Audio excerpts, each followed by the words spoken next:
significa festivo. O profeta Ageu está entre o livro de Sofonias e também o livro de Zacarias. É um livro que está entre esses dois.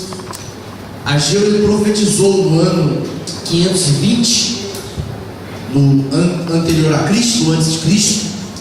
E o seu ministério, o ministério do profeta Ageu, foi o ministério que ele aconteceu em algum momento simultâneo ao ministério do profeta Zacarias. Sendo Zacarias da linhagem sacerdotal, quando nós lemos lá que ele era filho de Ido, ele estava vindo de uma linhagem sacerdotal. E Deus chama Zacarias para o ministério profético. E no caso do profeta Ageu, o seu ministério ele durou aproximadamente uns 5 meses. Ele compreendeu um período entre o mês de agosto ao mês de dezembro. Já no final da sua existência física, não dá para saber se o profeta Ageu ele contemplou a inauguração do templo, mas os 5 meses que Deus escolheu ele para profetizar foram suficientes para conduzir o povo, conduzir uma nação que estava perdendo o foco, ou já tinha perdido o foco, para o centro da fidelidade. Quando eu meditava nesta palavra, essa palavra ela surgiu no meu coração na noite de ontem, e hoje durante o dia, quando eu debruçava na Escritura para poder extrair aquilo que Deus queria falar conosco, o Senhor ministrou ao meu coração o intervalo que existe entre a visão e a realização. Fala comigo, o intervalo que existe entre a visão e a realização. Esse intervalo, se eu escolhesse, se eu deduzisse que ele era fé, seria um bom intervalo. Se eu chamasse esse intervalo de amor, também seria um excelente intervalo. Se eu chamasse esse intervalo de coragem, seria algo sublime. Se eu chamasse esse intervalo de boas obras, coisa linda. Mas o Senhor ministrou no meu coração que esse intervalo é chamado de fidelidade. Então, fidelidade é o intervalo que existe entre a visão até a sua realização. Para tal, nós vamos partir do texto de Ageu, profeta Ageu, capítulo 2, e o versículo de número 19. Sabendo que quase todas as pessoas que frequentam a escola dominical, é possível que saiba esse texto de memória, capítulo 2 e versículo 19. Mas vamos ler a Escritura, porque a Bíblia diz: examina, Jesus está dizendo, examina a Escritura, porque cuidais de ter a vida eterna, e elas de mim testificam. Diz assim a Bíblia, todos encontraram? Pode dizer amém? Amém. Há ainda semente no celeiro? É uma pergunta. Nem a videira, nem a figueira, nem a romeira, nem a oliveira tem dado seus frutos, mas desde este dia vos abençoarei. Desde este dia vos abençoarei. Quem quer ser abençoado, diga glória a Deus. Recebendo glórias ao nome do Senhor. Quando nós pensamos sobre a visão, olha para mim nesta noite, para você ver bem. Quando nós pensamos sobre visão, o nosso corpo físico, ele tem 5 sentidos, que é o olfato, o paladar, a audição, o tato e também a visão.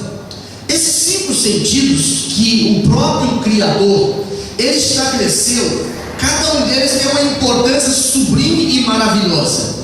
Mas eu quero me deter nesta noite, nesse 5º sentido, chamado de visão.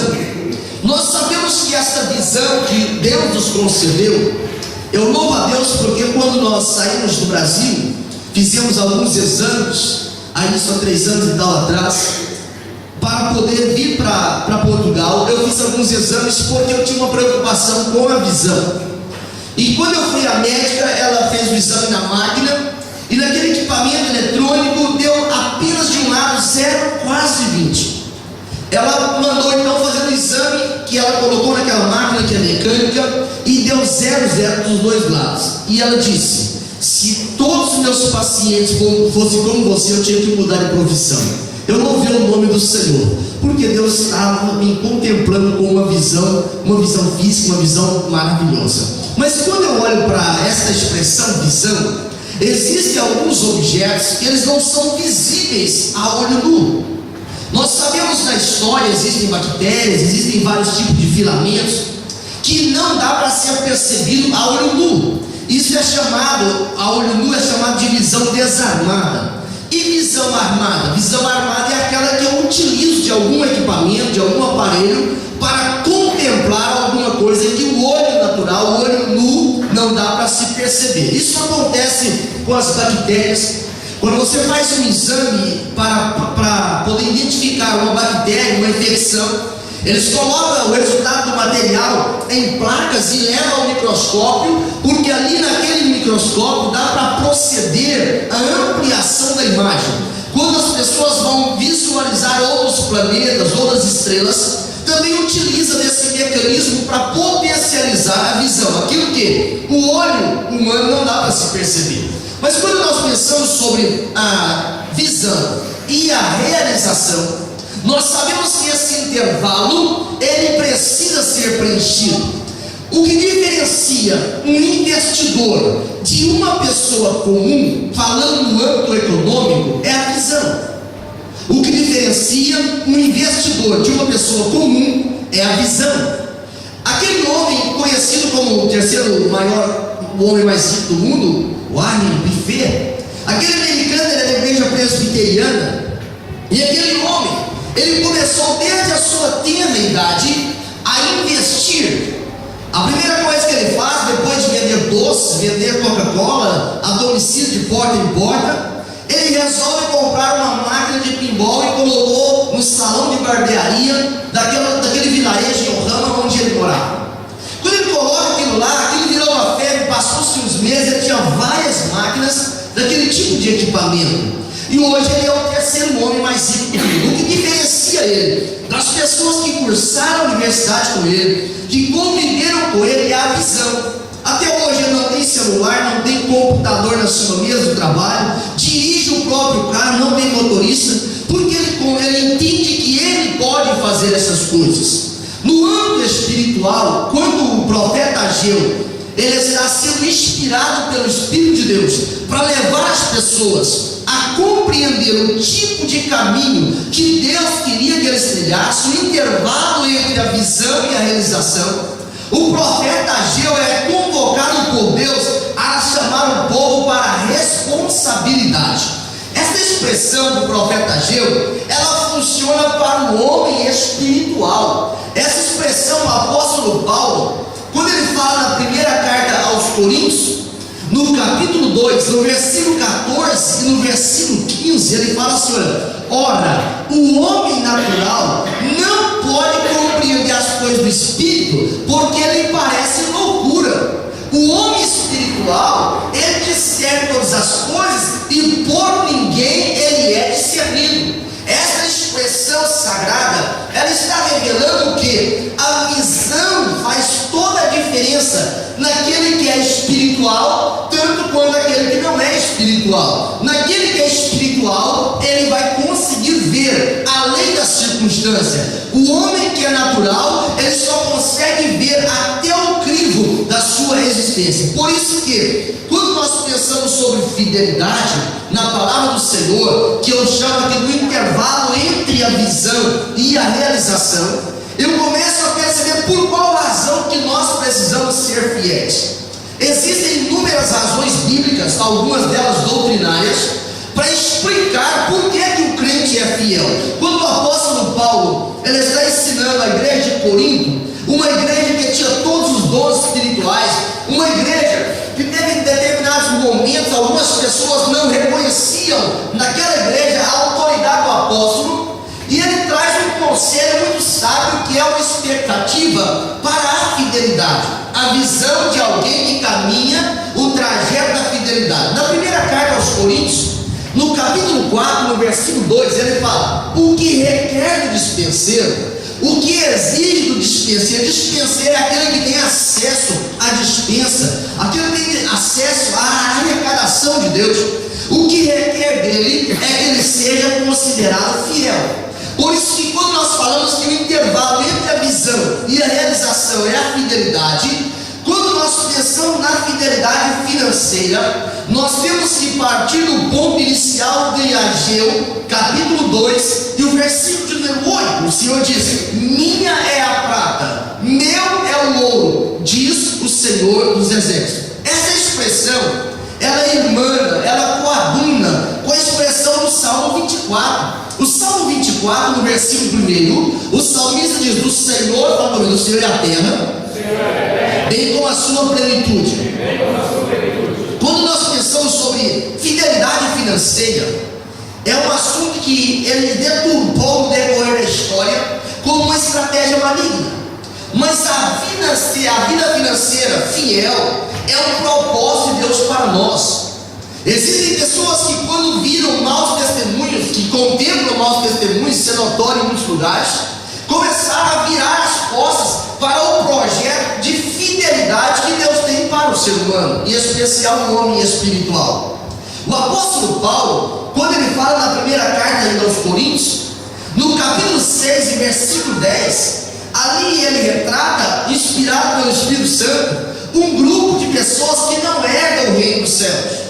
Um grupo de pessoas que podem ser repletos de boas obras, podem ter muitas coisas que agradam, mas vão ser excluídos da multidão que vai entrar no céu. E entre os adúlteros, entre os beberrões, entre os efeminados, existem aquelas pessoas que são infiéis a Deus na vida financeira. O profeta Ageu, ele agora inspirado por Deus, ele traz uma palavra, e essa palavra interessante que Deus escolheu um profeta de 24 anos como Jeremias.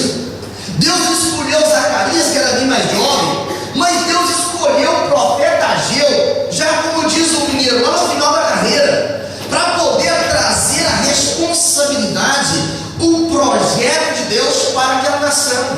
Uma nação que tinha saído do cativeiro e agora tinha uma responsabilidade que eles estavam omitindo. E o Senhor, agora parafraseando o texto profético, diz: vocês têm muitos sonhos, mas poucas realizações. Há uma fobia, vou chamar de fobia porque eu não acho o termo mais indicado aqui agora, para falar de sonhos. É tão lindo quantas frases: vivam os sonhos de Deus, estou vivendo os sonhos de Deus, Deus tem sonhos para a minha vida, Deus tem, além de sonhos, Deus tem projeto, porque todo sonho de Deus é um projeto, e o projeto de Deus é algo que tem mão dupla, é a reciprocidade.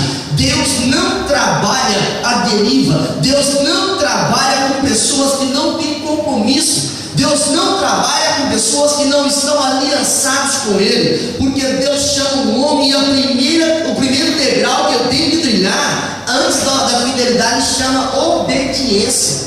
A obediência é o abecedário do homem espiritual. Então o apóstolo Paulo diz que quem é infiel, chama a expressão roubadores de Deus, ele não entrará no reino dos céus. É por essa razão que infidelidade financeira, com dízimos, com ofertas, vai implicar na salvação. Não é que dízimo em si, sozinho ele salva, mas todo crente salvo, ele é dizimista fiel, ele é ofertante fiel, porque isso agrada o coração do Senhor. Por isso volto a reiterar o que o apóstolo Paulo está dizendo: o que requer o dispenseiro é que ele seja encontrado fiel.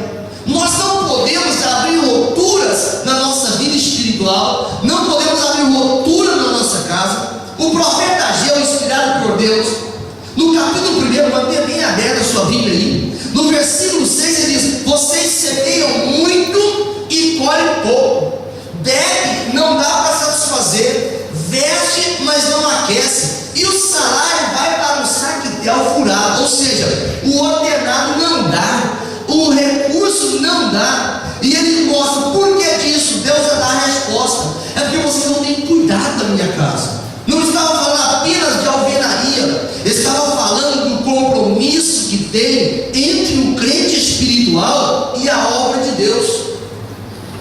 O crente espiritual e a obra de Deus. Em determinado dia eu estava pensando no quanto eu amo a obra missionária. E eu pensando: Deus, eu amo muito a obra missionária. Eu sou aficionado por conversões de alma. Eu fico celebrando quando eu vejo uma pessoa ser curada, cura divina. E o Senhor disse: é mesmo? Eu disse: sim, Senhor. E ele disse: quanto você investe por mês na obra missionária? Pensei assim: eu nunca parei para poder anotar quanto eu invisto na obra missionária. E Deus disse: quando você investe em Coca-Cola? E olha que eu gostava muito de Coca-Cola, eu gosto um pouco ainda. Sabe qual foi o meu desprazer naquela conversa com o Espírito Santo do Senhor? É que eu gastava muito mais com Coca-Cola do que com oferta para a obra missionária. E desde a infância meu pai me ensinou a ser dizimista fiel. Mas na obra missionária, eu dizia que amava a obra missionária, apaixonado por almas, mas eu não investia na obra missionária. Eu olhava assim as moedas menores, ou então quando fazia uma campanha eu era impulsionado por um sentimento, e aí eu ofertava uma grande oferta, pensando nos meus sentimentos. A fidelidade do Senhor, ela dispensa a força dos sentimentos. A fidelidade do Senhor é algo alicerçado em um fundamento seguro, em um fundamento que é firme, que não depende de eu estar sentindo ou não, depende de eu entender. Por isso que Deus fala assim para o profeta Ageu profetizar: olha, vocês têm descuidado, por isso que a vida de vocês não prospera. Não é natural o crente ficar passando por privações a vida inteira. Não é natural, porque quando Deus dá uma prova, Deus tem uma finalidade. Quando Deus me prova na área financeira, é para burilar, agigantar a minha fé. Mas Deus não tem prazer no crente ficar sofrendo a vida inteira. É por isso que é importante, não é eu me examinar, não é eu dizer, me dá isso, eu olhei, deixa eu fazer as contas, não. O apóstolo Paulo, eu citei essa referência ontem, é uma referência no texto da ceia, mas é uma prática bíblica. Examina, pois, o homem a si mesmo. Qual o nível de amor que eu tenho pela obra missionária? Tanto, 10%. E quanto eu contribuo na obra missionária? Quanto eu amo a obra de Deus? Quanto eu invisto na obra do Senhor? Sabe o que aconteceu naquela conversa? Eu comecei a ofertar mais do que eu gastava de refrigerante. Aí você pensa, pastor, parou de tomar refrigerante? Parece que eu diminui, mas Deus me deu graça para aumentar a oferta. Por que disso? É porque eu entendi. Não é que eu estava sentindo, é que o Senhor quis me levar a uma dimensão de compreender o intervalo entre a visão e a realização. A obra do Senhor, a obra da evangelização, já era para estar milhões de vezes mais potencializada, mas o grande desafio do Espírito de Deus é convencer a noiva, é convencer a igreja que essa tarefa foi confiada para nós. Deus não vai usar os sistemas autárquicos, não. Deus não vai usar os sistemas políticos, também não. Deus vai usar a igreja, porque Deus não está esperando o ímpio, Deus está esperando aquele que é fiel. Deus não tem a intenção de nos empobrecer, pelo contrário, Ele tem a intenção de nos fazer prosperar. E no versículo número 9, Deus é mais enfático. Vocês visualizam muito, né? Mas alcançam pouco, e ainda um pouco, quando traz, eu assopro. Por que Deus usou essa expressão? Parece uma expressão muito chocante, parece uma expressão materialista. Não, aqui não era o profeta que estava pensando, não era o escriba que estava deduzindo, era o próprio Deus que fez o diagnóstico. E aí eles começam a usar desculpas que o próprio Deus já sabia de cor. No versículo 2 eles disseram: ainda não é o tempo. Essa expressão ela é particular para o tempo de hoje. Quantas pessoas não são dizimistas, não são ofertantes, dizendo assim: eu não sei o que fazem com o meu dinheiro, eu não sei o que fazem com o dinheiro da obra do Senhor. A obra do Senhor, ela está numa dimensão muito além, muito acima do que simplesmente cálculos econômicos e matemáticos. A obra do Senhor, ela exige não é só o nosso recurso financeiro, ela exige o nosso recurso espiritual, o nosso recurso intelectual, porque a Bíblia fala que um dia nós vamos ter que dar conta diante do tribunal de Cristo de tudo aquilo que nós fizemos através do corpo. Aquilo que Deus te deu na área da inteligência, na área da sabedoria, Deus vai exigir fidelidade disso, prestação de contas, porque Ele te confiou, Ele me confiou. Eu estava aqui orando antes do iniciar o culto, o Senhor começou a ministrar no meu coração esta palavra. Quantas pessoas foram embora de Portugal, estiveram aqui por 10 anos, por 12 anos, por 5 anos, 4 anos, e o Espírito Santo ministrar no meu coração? Quantas almas, quantas pessoas convertidas ficaram aqui, que podem dizer: aquele indivíduo que pagou o preço por mim, que me evangelizou, foi embora, mas eu eu fiquei aqui semeando a boa semente do Evangelho. Tem semente no celeiro? Tem semente no celeiro? Pergunta para você nesta noite: quantas almas eu já coloquei na fila para o céu? E chegar no céu e Deus abrir, se abre o livro das obras aí. Pega a parte, como que era o nome dele? Era César. Abre aí a parte escrito César. Quantas almas ele ganhou? Pega o teu nome. Quantas almas você ganhou para o reino do Senhor? O que requer o dispenseiro é que ele seja considerado como fiel. Deus fala no capítulo 1 de Ageu, versículo 9: cada um corre a sua própria custa, a sua própria casa, a sua própria motivação. Mas o Senhor, Ele está à procura de pessoas que estão dispostos a retornar para parar, visualizar e caminhar até a realização no âmbito que a palavra do Senhor ensina. A Bíblia mostra no livro do profeta Neemias, livro de Neemias, está colocado o copo aqui para mim não partir, obrigado. No livro de Neemias, colocou-se a revelação bíblica no versículo 10, um dos sintomas que acontece quando o crente vai se afastando da presença do Senhor. Um dos primeiros sintomas que acontece é que ele começa a ser infiel nos dízimos e nas ofertas. Neemias havia trazido um avivamento, aplicou um avivamento, e agora no capítulo 13 de Neemias, no versículo 10, quando Neemias retorna, os sacerdotes, os levitas já tinham ido embora, cada um cuidar da sua vida, e o templo estava desarticulado na sua adoração. Sabe o que Neemias fez? Perguntou: cadê os levitas? Onde estão os sacerdotes? E eles disseram: cada um foi para a sua própria terra. Sabe por qual razão? É por causa da infidelidade nos dízimos e nas ofertas. Se nós formos fiéis nos dízimos, nas ofertas, nós vamos saber que a evangelização mundial, ela vai triplicar em velocidade vertiginosa. Sabe o que Neemias faz no versículo 12 do capítulo 13? Ele chama os nobres, ele chama os anciãos, ele chama todo o povo de Judá e faz um concerto, e aquela gente volta a ser dizimista, volta a ser ofertante, e a obra de Deus em Judá, em Jerusalém, ela cria outro vulto. Por que isso acontece? O diabo, o inimigo das nossas almas, ele sabe o segredo de fazer o crente viver uma vida desanimada. Cada pessoa tem uma área sensível na sua vida. Deus sabe disso, e o diabo também sabe. Lamentavelmente o diabo sabe. Tem pessoas que a área sensível dele é o filho. Se Deus tocar no filho, meu Deus, ele estoura e esperneia, ele faz tudo, mas ele entra no caminho correto. Outras pessoas, a área mais sensível é a sua própria saúde, faz tudo pela saúde. Outro, a área sensível é o bolso. Se Deus tocar no ordenado dele, se Deus tocar na economia dele, ele faz tudo e mais um monte de coisa. Ou então ele parte para outro extremo, dizendo: Deus não me ama, Deus não cuida de mim, não vale a pena ser fiel, olha o ímpio prosperando. Aí você fala: pastor, nessa situação eu estou pior crente. Não, a Bíblia traz exemplos de homens como Asaf. No Salmo 73, Asaf, ele começou a observar a prosperidade do ímpio, e ele começou a falar para Deus. Deus, no íntimo, dizia assim: Senhor, o ímpio não tem aperto, o ímpio não tem dificuldade, o ímpio não tem problema, tudo que ele faz, ele prospera. Só que ele não reclamou para a esposa, ele não reclamou para os outros crentes da igreja, ele reclamou para Deus. E o Espírito do Senhor foi conduzindo ele à casa do Senhor, foi conduzindo ele ao santuário. E quando ele entra no santuário, o ímpio não estava lá.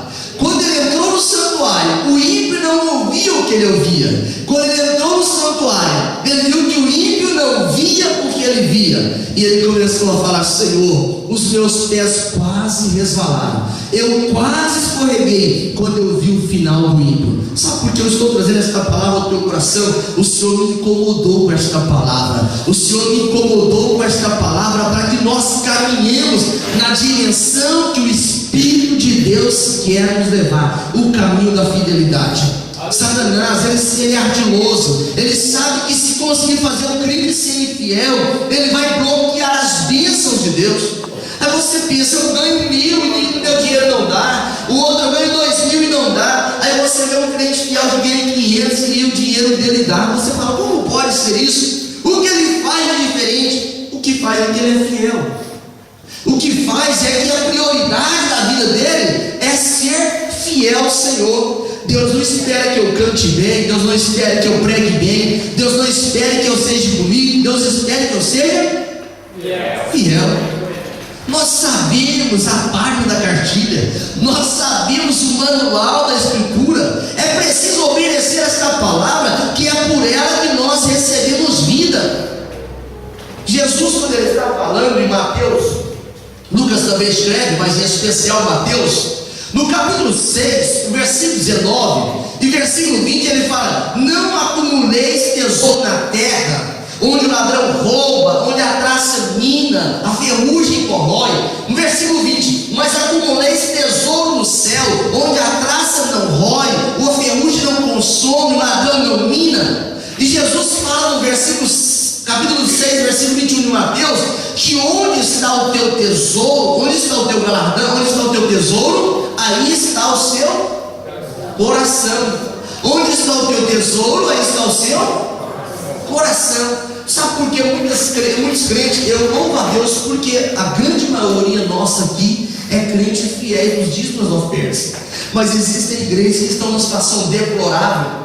Não é porque faltou a visão da liderança, não é porque faltou a visão de Deus, não é porque Deus não está querendo abençoar, é porque começaram a descuidar da obra e da causa do Senhor, começaram a descuidar do trabalho do Senhor. A obra de Deus, ela é feita por nós, é nós que somos chamados para fazer a obra de Deus.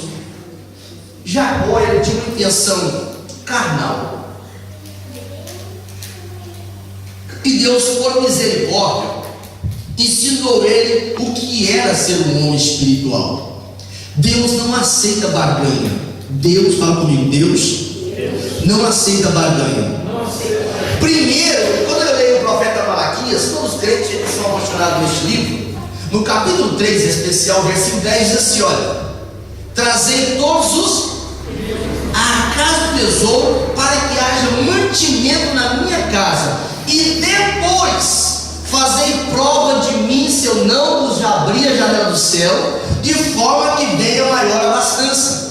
Quando se trata da fidelidade dos dízimos e das ofertas, Deus, ele não é aquele que abençoa primeiro para mim retribuir. Deus não aceita barganha.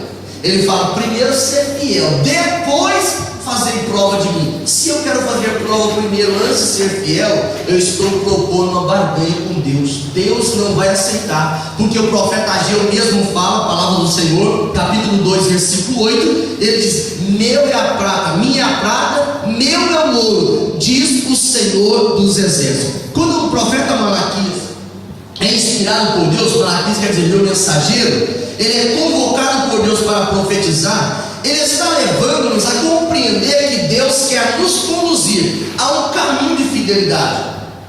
No capítulo 3 de Malaquias e no versículo 6, Deus traz uma palavra de segurança. O Deus que abençoou Abraão, o Deus que abençoou Salomão, o Deus que abençoou Davi, o Deus que abençoou os homens mais ricos da história, homens de Deus da história que eram ricos, esse Deus é o nosso. Lá no capítulo 3 de Malaquias, no versículo 6, Deus revela um atributo dele chamado imutabilidade. Ele diz: eu não mudo. Deus não muda. Se ele não muda, isso é uma segurança. Se ele abençoou Abraão, se ele abençoou Isaac, se ele abençoou Jacó, porque foram fiéis, ele vai nos abençoar também. O Senhor vai te fazer prosperar também, mas é preciso ser fiel. Para como eu posso ser fiel? Deus se posiciona e diz: olha, eu, Senhor, não mudo. Aí eu paro neste ponto e seguro, e falo: Senhor, tu não muda, eu estou seguro. Mas como eu procedo? Ele traz a receita no versículo 7. Ele diz assim: ó, convertei-vos a mim. Fala comigo, convertei-vos a mim. Olha como Deus trabalha em mão dupla. E ele diz: e eu tornarei para vós. Convertei-vos a mim e eu tornarei para vós. Isso chama reciprocidade, fidelidade ao Senhor, em especial na área financeira que nós estamos ministrando nesta noite. Vai atrair a reciprocidade divina. E Deus pode fazer, Efésios capítulo 3, versículo 20, abundantemente, muito mais do que eu penso e do que eu imagino. Essa expressão sagrada, ela está mostrando que se eu converto o Senhor, se toda a minha vida é convertida ao Senhor, o resultado disso vai ser bênção para mim. A Bíblia mostra, dízimo é um ato que Deus determina para provar, aquilatar a nossa fidelidade. Quando nós lemos a Bíblia Sagrada, no capítulo 14 do livro de Gênesis, no versículo 20, depois que Abraão vem de uma grande vitória, que havia conquistado uma infinidade de riqueza, diz a Bíblia que Abraão deu dízimo para um sacerdote de Salém, que era Jerusalém, que chamava Melquisedeque. E Abraão, ele é antes da lei. Deus não tinha dado ainda a terra a Moisés, Deus não tinha dado a lei no Monte Sinai, e Abraão já sabia o princípio do dízimo. Então, se o dízimo é da lei, antes da lei também já havia dizimistas. A Bíblia Sagrada revela, no livro de Gênesis ainda, que Jacó, um homem natural, um homem carnal, um homem que não tinha compromisso com Deus, no capítulo 28, ele partiu para a terra da Síria, mas no meio do caminho, quando ele teve um encontro com o sobrenatural, quando ele entendeu aquilo que é espiritual, que existia no que ele havia aprendido em casa, ele levantou e falou: se o Senhor me abençoar, me levar, me trouxer em paz e me fazer prosperar tudo que o Senhor me der, eu vou dar o dízimo. Por que será que Jacó usou essa expressão? É porque ele sabia que havia um milagre, ele sabia que havia uma reciprocidade divina. Quantas pessoas já tiveram o salário abaixado aqui nessa vida? Em algum momento da sua vida? Alguém já teve o salário abaixado? Só eu e o irmão França. Graças a Deus. Ah, irmão Tiago também, a irmã Zaine, o irmão Ismael também. Quantas vezes? 2 vezes. Imagine Jacó, vai para uma terra distante, ele é imigrante, lembra disso? Uma terra distante. E o patrão dele, que era pior que ele, mudou o salário dele 10 vezes, sempre para baixo, 10 vezes. Quando o patrão via que uma coisa não funcionava, lá, esse é o seu salário. Aí via que outra não funcionava, seu salário agora é esse, 10 vezes. Só que diz a Bíblia Sagrada que Jacó, ele era um tremendo supersticioso. Ele começou a pegar umas varas, rasgava o caule da planta, punha para a ovelha prosperar, dar cria forte, e ele falava: a minha estratégia, eu estou mexendo com o metabolismo aqui, a biociência aqui, não era nada disso, é por causa de uma palavra que ele fez com o Senhor de voto. Ele voltou ao Senhor: se o Senhor me prosperar, tudo que o Senhor me der, eu vou dar o dízimo. Só que Deus não estava interessado apenas na fidelidade financeira de Jacó, quando o Senhor agora permite Jacó voltar 20 anos depois. 20 anos depois, ele se passou só como um cordão aquele vale. Agora ele voltava com uma riqueza fabulosa. O Senhor falou: Jacó, não dá para passar da mesma maneira, você vai descer ao vale. E lá o Senhor ensinou para ele que não precisava ser enganador, não precisava ser trapaceiro para ser um homem fiel, para ser um homem abençoado. Toda bênção que as pessoas chamam de bênção, que estiver envolto em uma capa de trapaça, em uma capa de engano, em uma capa de ludibrio, isso não procede de Deus, porque Deus só abençoa aquilo que é justo. O apóstolo diz: você pensa uma coisa boa, aquilo que é justo, aquilo que é agradável, aquilo que é de boa fama, nisso pensai e nisso colocai o vosso coração. Deus trabalha na fidelidade. Deus trabalha na fidelidade. Sabe por quê? Porque Ele não precisa usar de meios ilícitos. Deus é um Deus que trabalha de meios lícitos. Os irmãos já sabem, alguns já sabem esse testemunho. Alguns anos atrás recebi uma proposta de trabalho, e naquela situação eu ganharia por volta aí com os prêmios de 10 mil. E quando eu passei todos os testes, resumindo, que alguns irmãos já conhecem, eu fui selecionado e cheguei lá e não podia dizer que era crente. E eu viajei para São Paulo mesmo, cheguei naquela entrevista, e o diretor daquela empresa, o presidente, entrevistou, os gerentes entrevistou. No final, o dono da empresa Terminou a entrevista, estava super empolgado. Ele perguntou: qual que é a sua religião? Eu falei: sou crente evangélico. Ele falou: como que é? Eu disse: sou crente. E ele disse: então depois a gente liga. Isso já tem mais ou menos aí uns 11 anos.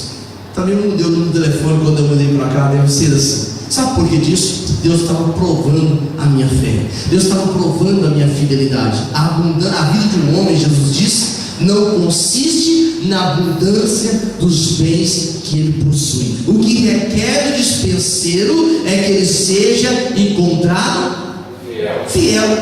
Mas o dízimo também não passou impune à lei, não passou isento da lei, à margem da lei. Quando nós lemos o livro de Deuteronômio, no capítulo 12 de Deuteronômio, e no versículo número 11, a lei, Deus deu a lei para formalizar como e local onde deveria ser entregado os dízimos e oferta. Quando a Bíblia fala em Deuteronômio 12, versículo 13, diz: guarda-te, é uma advertência, guarda-te e não ofereças os seus holocaustos em todo lugar que você vê. Não ofereça, não entregue em todo lugar. Pastor, não é bairrismo isso? Não é bairrismo não. Isso é uma ordenança bíblica. No livro de Deuteronômio, pastor, mas se eu viajar, se eu emigrar para outro país, lá eu não vou estar membro de nenhuma igreja, como que eu faço com o dízimo? No livro de Deuteronômio, no capítulo 14, no versículo 24 e no versículo 25, a Bíblia manda o povo pegar o dinheiro que ganhava fora e ajuntar, e no dia que vir para a casa do Senhor, traz e entrega o dízimo. É assim que Deus ensina, é assim que a palavra do Senhor ensina. Alguns meses atrás, uma pessoa me procurou e disse: pastor, eu estou entregando o dízimo em 2 lugares. Eu falei: olha que bênção então. Ela disse: eu repartia metade para cada um. Você sabe como que é, né? A igreja lá é muito pobre, muito fraca. Aí eu ouvi a irmã e ela disse: o que o senhor acha? Eu falei: o que eu acho não vai fazer muita diferença, mas a Bíblia ensina que não é assim. Tem que dar o dízimo onde você é alimentado. Onde você é alimentado. Pastor, mas a igreja lá, a missionária até chorou. Eu disse: a senhora perguntou o que a palavra do Senhor ensinou. A palavra do Senhor ensina: trazer todos os dízimos à casa do tesouro, para que haja mantimento na minha casa. Pastor, mas se eu der o dízimo, entrou tudo em cestas básicas, você vai fazer uma obra social maravilhosa, espetacular, mas vai ser infiel no dízimo.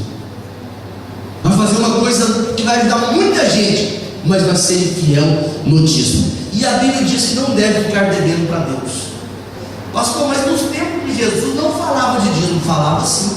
É porque esse princípio não é um princípio nem da lei, não é um princípio nem de Abraão, ele é um princípio universal. E o princípio universal da Bíblia, ele vale em Portugal, ele vale na Inglaterra, ele vale nos Estados Unidos, ele vale na Antártida, ele vale em todos os países desta terra. Quando Jesus ele está corrigindo a motivação do dízimo, no Evangelho que escreve Mateus, no versículo 23, no capítulo 23, ele ensina que eles deveriam não omitir aquelas coisas, mas tinha que praticar o juízo, a misericórdia e a fé. Então deveria entregar os dízimos sim, mas não esquecer do juízo, da misericórdia e da fé. Porque no tempo de Jesus, dízimo era status. Quem era dizimista, ele poderia dizer: tem um certificado de espiritualidade elevada. Os fariseus iam entregar o dízimo, iam entregar suas ofertas, fazia questão de fazer um grande alarido lá no gasofilácio, a arca onde colocava. E Jesus está olhando assim com os discípulos, e chega uma mulher e lança 2 moedas. Quase não escutou o barulho.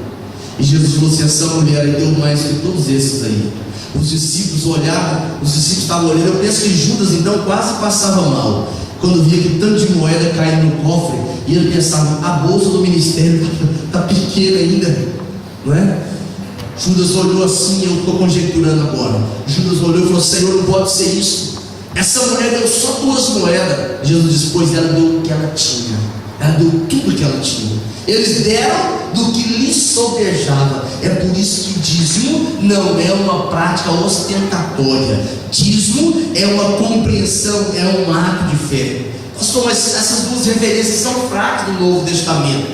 A Bíblia fala que o Senhor, Ele é sumo sacerdote. Quando nós lemos lá em Hebreus, capítulo 7, e versículo 17, a Bíblia diz que Jesus é sumo sacerdote segundo a ordem de Arão, é assim? Melquisedeque é antes da lei. Se Jesus é da mesma ordem de Melquisedeque, os princípios sacerdotais do tempo de Melquisedeque prevalecem também no tempo de Jesus. Percebe isso? E esses princípios de Melquisedeque, eles abrangiam inclusive o dízimo. Por isso que Jesus, da mesma ordem de Melquisedeque, ele aplica um sacerdócio eterno. Por essa razão que as implicações, os deveres e também os privilégios alcançam a nossa vida. Mas para nós desfrutarmos das bênçãos divinas, da fidelidade, Deus exige 3 ações.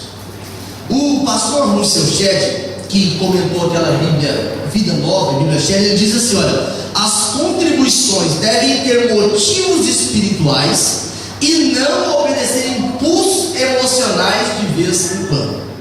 Eu fico muito feliz nos encontros de missões. Deus movimenta, levanta missionários, levanta mantenedores, mas em outro aspecto eu fico assim preocupado, não vou falar assim, mas preocupado. Tem pessoas que ele chora e é dizimista e ofertante naquela manhã missionária. Nunca mais ele lembra da evangelização mundial, porque ele deu uma oferta por impulso. E nenhuma pessoa deve dar ofertas e dízimos por impulso, porque o caminho entre a visão e a realização, ele não chama impulso, ele chama fidelidade. Porque quem é fiel no pouco vai ser colocado sobre muito. Quem é fiel naquilo que aparentemente é insignificante vai ser colocado sobre muito. Essa promessa é a promessa do Senhor. A primeira ação que eu tenho que ter para desfrutar das bênçãos, estou dizendo só para quem quer desfrutar das bênçãos da fidelidade, é semear. O profeta Ageu diz no capítulo 2, 19: porventura tem semente no celeiro? Ainda há semente no celeiro? E ele começa a retratar uma situação de crise, de dificuldade. Falta o produto da oliveira, falta da videira, falta da figueira. Mas, olha o condicional de Deus: mas desse dia em diante eu vos abençoarei. Primeira ação, é preciso semear. Quando nós lemos no livro de Eclesiastes, no capítulo 11 e no versículo 4, o sábio Salomão, ele diz: quem olha para o vento, ele nunca semeará. Se eu olhar para a dificuldade financeira, se eu olhar que depois da manhã tem o gás ou a água para pagar, e eu colocar nisso no meu coração, eu nunca vou semear na minha vida espiritual. Nunca. Se eu começar a pensar, mas eu estou pensando de ir para o Brasil, ou de ir para a Espanha, ou de ir para a Alemanha, ou de ir para os Estados Unidos, ir para qualquer lugar do mundo, eu tenho que ajuntar o recurso aqui, eu nunca vou semear. Se eu começar a imaginar, mas eu tenho que fazer a inspeção do carro, pagar o seguro do carro, eu nunca vou semear. Mas a Bíblia diz que no capítulo 26 de Gênesis, Isaac, quando estava enfrentando uma grande fome, uma crise tremenda, a primeira vontade de Isaac foi ir para o Egito. Ele pensou: vou para o Egito. Esse caminho foi percorrido pelo seu pai Abraão. Não deu certo, teve que mentir, e agora ele queria pegar o mesmo caminho de novo. Só que Deus fala: Isaac, fica na terra que eu vou te mostrar. Onde que eu vou semear? Eu tenho que semear na terra onde eu estou. Se eu estou na Inglaterra, eu semeio na Inglaterra. Se eu estou nos Estados Unidos, eu semeio nos Estados Unidos. Se eu estou no Brasil, eu preciso semear no Brasil, porque o Senhor disse para Isaac: habita na terra que eu estou te mandando e semeia nesta terra. Quantas vezes nós temos semeado cá em Portugal? Semeado no âmbito espiritual? Como nós temos cooperado para a obra do Senhor avançar em velocidade vertiginosa? Se você tem fé, diga para o outro lado: você não coma semente. Aleluia. Porque comer a semente, ela não vai produzir. Quando nós lemos no livro de Eclesiastes, o sábio Salomão entendia perfeitamente isso. Primeiro, quem olha para o vento nunca semeia. Mas ele traz também quando é que eu tenho que semear. Pastor, eu dei um dízimo poderoso no final do ano. É insuficiente para falar que tem uma vida de fidelidade. No capítulo 11 de Eclesiastes, no versículo 6, o sábio traz uma receita: lança semente manhã, à tarde, em todo o tempo. Está falando de continuidade, porque você não sabe qual vai prosperar, se é essa, se é aquela, ou se ambas juntas prosperarão. O segredo bíblico é que eu tenho que semear em toda e qualquer situação, e nos momentos de crise é onde mais eu preciso semear. A obra de Deus, ela é feita nos momentos de maiores dificuldades, é onde ela é giganta, porque senão torna-se natural, e a obra de Deus é uma obra espiritual. Segundo, depois que eu semeio, eu viro as costas e falo: Deus, toma conta. Não é assim. Quando nós semeamos uma semente, qual que é o próximo passo? Regar, cuidar, cultivar. A semente precisa ser cultivada. Eu não posso simplesmente, na obra missionária é importante entender isso quando nós enviamos missionários. Não é simplesmente: eu mandei o dinheiro, agora olha, missionário, toma conta, Jesus coloca nos galardões aí. Não é assim não. Ela precisa ser cultivada, ela precisa ser lançada os seus nutrientes necessários. O próprio Jó, um homem, o próprio Deus diz: ele é fiel, ele é justo, ele é íntegro, não desvia do mal. No capítulo 31, ele fala para Deus: Senhor, eu não utilizei a terra de forma injusta, eu dei à terra o pagamento dela. Parafraseando, ele estava dizendo, ele diz: eu nunca recolhi sem antes ter semeado, eu nunca recolhi sem antes ter depositado. E é interessante que para cultivar é preciso conhecer a rotina. Eu gosto muito de uma planta chamada orquídea. Quando eu morava em Ouvidor, de vez em quando eu entrava naqueles brejos lá para buscar uma raiz, uma flor, um negócio assim. O segredo daquela planta, eu morri quase todas na minha mão, é que eu não conhecia a rotina da planta. Metia ela no sol lá, quando pensava que não, já tinha partido até a madeira onde ela estava fixada. Falta de conhecer a rotina. Então, quando eu semeio na vida espiritual, não é lançar a semente e falar: agora Deus toma conta, não. Eu preciso conhecer a rotina. Cultivar a semente é conhecer a rotina. Eu tenho que ser fiel de manhã, tarde, noite, segunda, terça, quarta, quinta, sexta, sábado, domingo, janeiro, fevereiro, março, abril, maio, até o dezembro. É preciso conhecer a rotina. Segundo, é preciso ter perseverança, ter paciência. O apóstolo Tiago, no capítulo 5 e no versículo 7, ele ilustra a perseverança do lavrador. Ele diz: eis que o lavrador espera o precioso fruto da terra, aguardando com paciência até que receba a chuva temporã e a serôdia. Por que ele usou essa expressão? Porque quando nós semeamos, a primeira seta para que nós venhamos desenterrar a semente é que nós não temos paciência de esperar a chuva. A chuva, de vez em quando, atrasa, não é assim? O inverno passado, por exemplo, Carpodó foi um inverno seco, e esse está sendo um inverno chuvoso. A chuva inicial, a temporã, as primeiras chuvas, ela vem para amortecer a terra. Mas as últimas chuvas, ela completa o processo de amadurecimento. Então, quando eu vou cultivar a semente, eu preciso também aprender a remover as pragas. E percebe que o povo de Deus, lá no livro de Malaquias, no capítulo 3, no versículo 14 e no versículo 15, eles começaram a sentir que esse momento era um momento difícil. Eles entregavam o dízimo, entregavam a oferta e não saíam da adversidade. E eles começaram a falar: inútil é servir a Deus. Eles começaram a dizer: os ímpios são bem-aventurados. Olha como mudou a 25ª edição da revista Forbes. Mudou, muita gente subiu de posto, mas eu continuo na mesma batida. Eles estavam dizendo: não vale a pena ser fiel a Deus. Mas o Senhor agora se posiciona e fala assim: ei, capítulo 3, versículo, parece que é 18: outra vez vereis a diferença entre quem serve a Deus e quem não serve. Quem não tem disposição para semear, não tem disposição para cultivar, nunca vai colher. Nunca vai colher. A terceira ação para caminhar o intervalo entre a visão e a realização é estar pronto para a colheita, pronto para saber armazenar. A Bíblia ensina assim na segunda carta de Coríntios, no capítulo 9, em especial versículo 8, ele diz: quem semeia pouco, colhe o quê? Colhe pouco. Mas a Bíblia fala no versículo 10 do mesmo capítulo 9, que aquele que dá semente ao semeador é aquele que faz a semente também prosperar. A semente, ela vai prosperar no tempo certo. A Bíblia fala, citando mais uma vez Malaquias capítulo 3, versículo 10: trazei todos os dízimos à casa do tesouro, para que haja mantimento, e depois fazei prova de mim, se eu não vos abrir a janela do céu.